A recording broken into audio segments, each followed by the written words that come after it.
안녕하세요. 임시를 위한 찐먹거리 네 번째 시간, 오늘은 보충제에 대해서 강의를 시작하겠습니다. 산모가 먹고 있는 산전 비타민은 심각한 결핍을 예방할 수 있는 수준으로 설정되어 있습니다. 그게 그 수치가 최적의 영양소를 섭취할 수 있는 수준은 아니라는 것을 알고 있어야 됩니다. 그리고 대부분의 보충제는 합성 형태의 영양소로 되어 있기 때문에 신체에서는 잘 활용되지 않는다는 점도 알고 있어야 됩니다. 가장 생물학적으로 이용 가능한 형태보다는 가장 저렴한 형태의 비타민을 선택하고, 그리고 이 이유는 보충제 회사들이 비용을 염두에 두기 때문에 싼 가격의 비타민 형태를 유지하고 있습니다. 엽산 섭취가 부족하거나 유전적으로 엽산을 사용할 수 없는 경우에는 활성 형태인 엽산이 필요하게 되겠습니다. 즉 고품질 산전 비타민과 함께 녹색잎이 많은 채소, 콩류, 간, 아보카도, 계란, 견과류 및 씨앗을 섭취하시는 게 도움이 되겠습니다.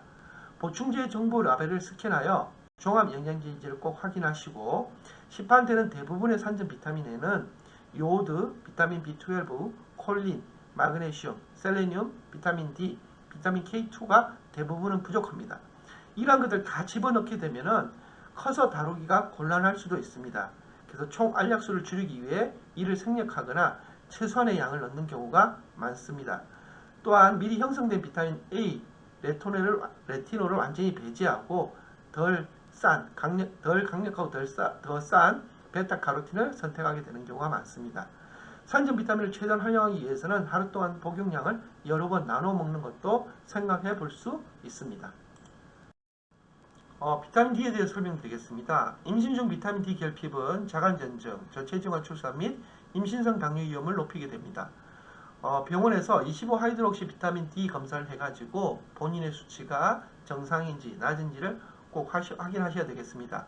비타민 D에는 두 가지 형태가 있습니다. 비타민 D3와 비타민 D2가 있겠습니다. 여기서 항상 비타민 D3를 선택하는 것이 중요합니다. 이 비타민 D3는 체내의 비타민 D 수치를 유지하는 데 더 효과적이고, 신체가 태양 노출로 인해 생성되는 비타민 D 형태와 화학적으로 동일하게 되겠습니다. 그래서 비타민 D 대사에 필요한 몇 가지 영양소를 같이 섭취하는 게 좋은데, 거기에는 비타민 A, 비타민 K2, 아연, 마그네슘이 있겠습니다. 그래서 지금 사진에서 본 것처럼 비타민 D3 and K2가 같이 섞여 있는 제품으로 나와 있는 게 많고, 그 다음에 구미 형태로 나와 있는 것도 있고, 알약 형태로 나와 있는 것도 있고, 액상 형태로 나와 있는 것도 있기 때문에 꼭 비타민 D3와 K2가 같이 섞여 있는 영양제를 선택하시는 게 도움이 되겠습니다. 오메가3 지방과 생선기름에 대해서 설명해 드리겠습니다. 앞에서 말한 것 같이 자궁 내에서 빠르게 발달하는 아기의 뇌와 눈에 통합되어 뇌세포 형성을 돕고 염증과 손상으로부터 뇌를 보호해주는 기능이 있습니다. 연어, 청어, 정어리, 송어, 생선알 또는 홍합과 같이 지방이 많은 생선을 매주 2-3인분 섭취하면 식단만으로도 DH 요구량을 충족시킬 수 있습니다.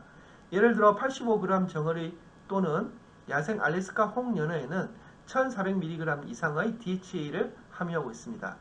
DHA가 가장 농축된 공급원 중의 하나인 생선알은 온스당 최대 1900mg을 함유한 걸로 나타나고 있습니다. 태반을 가로질러 DHA 수송을 개선하는 오메가3 지방의 또 다른 유형인 EPA도 DH 보충제에 포함되어 있는 것을 확인하는 것이 중요합니다. 중금속 및 PCB와 같은 오염물질이 없는 것으로 검사된 고품질의 생선기름 브랜드를 선택하시는 게 좋습니다. 최근에 이런 생선기름에서 수은이라든지 여러가지 문제로 식물성 오메가3를 권하고 사시는 분들이 많은데, 이 식물성 오메가3인 아마씨앗 기름에 대한 참고사항을 보게 되면 신체는 식물성 오메가3를 충분한 양으로 DHA로 전환하는 능력이 부족해서 이 씨앗 기름은 DHA의 공급원이 될 수가 없습니다. DHA 유일한 식물성 공급원인 조류 기반 DHA 보충제 아마씨 기름은 생선 기름을 대체할 수 없습니다. 프로바이오틱스입니다. 프로바이오틱스는 우리 몸에 살고 있는 좋은 박테리아로 소화기 계통에서 피부, 질에 이르기까지 모든 곳에 대량 서식하고 있습니다. 조산 및 자간전증 발생률, 태반의 염증을 감소시키고 혈당 수치를 개선하고 있습니다. 미생물 군집을 보존하는 한 가지 중요한 방법은 항생제의 불필요한 노출을 피하는 것입니다. 특히 산전의 항생중 노출은 유아의 알레르기, 천식 및 습진 발병률이 더 높은 것으로 나와 있습니다. 박테리아의 건강한 균형을 유지하는 한 가지 방법은 케피어, 요구르트, 숙성 치즈, 생소금에 절인 양배추, 김치, 유당 발효 야채, 생사과 식초, 발효 음료, 그리고 된장 및 낫또 등의 발효식품을 정기적으로 섭취하는 것이 이러한 보충제보다 더 강력하겠습니다. 프리바이오틱 섬유를 함유한 다양한 식품을 섭취하는 게 중요합니다. 앞에서 말한 프로바이오틱스의 박테리아 먹이의 공급원이 되어 장 속에 있는 박테리아 개체수를 유지시켜주고 야채, 견과류, 씨앗, 코코넛, 콩류 및 고섬유 과일, 이 섬유질이 풍부한 음식들, 그리고 약간 덜 익은 바나나, 콩류, 캐슈, 요리하고 식힌 감자, 이같이 장성 전분이 있는 것들을 섭취하게 되면 도움이 되겠습니다. 만약 프로바이오틱스 보충제를 내가 사서 먹겠다 그러면 여기에 나와 있는 두 가지 균주가 적혀 있는 프로바이오틱스를 선택하시는 게 도움이 되겠습니다. 칼슘 요구라는 임신 중에 증가하지 않습니다. 칼슘을 복용하는 산모들이 가끔 있는데요. 임신 중에는 장에서 칼슘 흡수가 2배로 증가하게 됩니다. 그래서 음식만으로도 칼슘 요구량을 충족할 수가 있고 오히려 칼슘을 먹는 것보다는 비타민 D, 비타민 K2, 마그네슘과 같은 보완적 영양소의 부적절한 섭취로 인해서 흡수가 떨어지는 경우가 많습니다. 유제품을 섭취하지 않는 여성의 경우에는 녹색잎이 많은 채소, 정경채, 브로콜리, 아몬드, 참깨, 치아씨, 정어리 또는 뼈로 통조림된 연어, 이런 비유제품 칼슘 공급원을 섭취하는 것이 도움이 되겠습니다. 이러한 칼슘은 철분이 흡수되는 것을 경쟁적으로 막기 때문에 철분 보충 및 또는 철분이 풍부한 음식과는 별도로 칼슘을 섭취하시는 게 도움이 되겠습니다. 마그네슘입니다. 마그네슘 결핍은 임신 중에 훨씬 더 흔하며 임신성 당뇨병이 있는 여성도 일반적으로 마그네슘이 부족한 걸로 나타나 있습니다. 마그네슘 결핍 증상은 근육경련, 임신 중 고혈압 위험이 올라가고 입덧이 심해집니다. 해초, 녹색잎이 많은 채소, 호박씨, 브라지 견과류, 해바라기씨, 참깨, 아몬드, 캐슈, 치아씨, 아보카도, 무가당, 코코넛 가루, 뼈 육수, 그리고 골파, 고수, 파슬리, 민트, 딜, 세이지, 바지를 포함한 녹색 허브에 풍부한 걸로 되어 있습니다. 이러한 마그네슘 결핍이 많은 이유는 많은 상업용 농장에서 마그네슘 토양에 고갈이 되었습니다. 유기농 및 바이오 다이나믹 농장에서 나온 채소를 구입하시는 것이 마그네슘 결핍에 도움이 되겠습니다. 마그네슘 보충제는 보통 경구로 섭취하는 경우 일반적인 부작용은 설사가 되겠습니다. 마그네슘 글리시네이트는 가장 잘 흡수되는 형태이고 변비가 있는 경우에는 구연산 마그네슘을 복용하면 되겠습니다. 용량은 100mg 같은 낮은 용량에서 점차적으로 높여서 최대 하루에 300ml까지 복용하는 것을 권장하고 있습니다.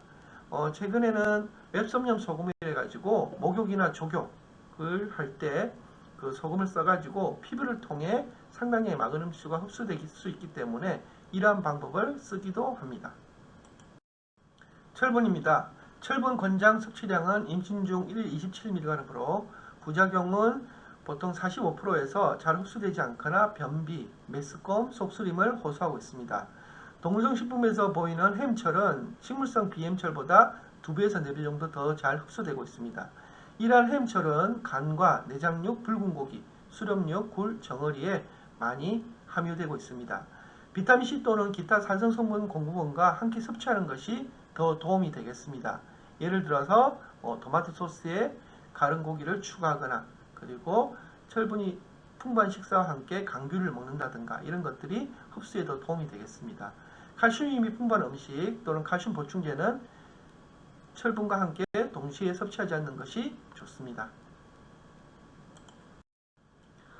철분에 추가적으로 무쇠팬 요리를 권합니다.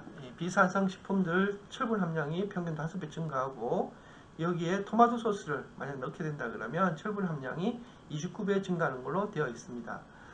잘 흡수되는 형태의 철분은 철 비스클리시네이트로 앞에 영양제 앞에 이렇게 적혀 있는 경우가 많기 때문에 꼭 확인하시고 사시는 게 좋고 보통은 일반적으로 처방되는 프로말산철이나 황산 제1철은 부작용 비율이 2배나 높고 흡수율이 낮은 걸로 되어 있습니다. 식품으로 한다 그러면 건조간, 그래서 간을 정기적으로 섭취하지 않는 경우에 건조간을 먹고 그 다음에 해조류 일종인 스피루나를 복용하는 것이 도움이 되겠습니다. 젤라틴과 콜라겐을 보게 되면 임신 중에 조건부 필수 아미노산인 글리신의 주요 식이 공급원이 되겠습니다. 앞에서 말씀드렸듯이 젤라틴과 콜라겐이 풍부한 것은 동물성 식품의 결합 조직, 뼈 및 피부에 풍부하게 되고 뼈 육수, 천천히 익힌 고기, 껍질이 있는 가금류, 오븐에 구운 돼지 껍질 혹은 돼지 껍질 스낵, 뼈에 붙은 고기에 이런 것들이 풍부하게 있습니다. 그리고 만약 이것을 분말로 보충한다 그러면 콜라겐이나 젤라틴 분말을 보충하게 되면 글리신이 섭취되는 거고, 이런 것들을 내가 먹겠다 그러면 뜨거운 음료, 스프 또는 스무디 같은 음식에 혼합해서 드시는 것도 도움이 되겠습니다. 보충제로 치아씨앗이 있습니다. 불포화 지방을 함유하기 때문에 밀폐 용기에 담아 냉장고나 냉동고에 보관하셔야 되고, 칼슘, 마그네슘, 철분, 칼륨을 비롯한 미네랄이 풍부하고 섬유질이 풍부합니다. 그리고 변비나 설사 경향이 있더라도 배변을 조절해주는 효과가 있습니다. 그리고 프로바이오틱스의 역할을 하게 되고 혈당을 조절해주는데 도움이 되겠습니다. 허브 보충제에 대해서 설명드리겠습니다. 레드 라즈베리잎은 자궁 수축을 강화하고 분만을 쉽게 유도하기 위해 자궁경부를 부드럽게 해주거나 준비하는 데 도움이 되는 걸로 알려져 있고, 항산화제와 미네랄이 풍부합니다. 생강은 메스꺼움과 구토치료에 효과적이고 임신 중에 안전한 것으로 간주되는 유일한 허브제입니다. 용법은 6시간마다 최대 250mg의 생강차, 결정화된 생강 또는 생강 보충제를 먹어보는 게 도움이 됩니다. 다음은 카보마일은 이완을 돕고 편안한 수면을 기대할 수 있고, 많은 양을 섭취하거나 조산의 징후가 있을 경우에는 주의를 하셔야 됩니다. 안전 데이터도 부족한 걸로 되어 있고요. 이게 이제 분말 후에 모유를 증가시키는 체유제 역할도 하게 되고, 좀 우울증, 분만 우울증에 대한 효과도 좀 있고, 폐경기 여성에서 수면의 질을 개선하는 것으로도 나타나 있습니다. 하지만 이러한 허브 전체의 안전성에 대한 데이터가 거의 없고 일관성이 없기 때문에 사용을 완전히 보증하거나 경고하기가 어렵습니다. 이 점을 꼭 명확하게 알고 계셔야 됩니다. 이상으로 네 번째 파트인 보충제에 대한 강의를 마치겠습니다. 감사합니다.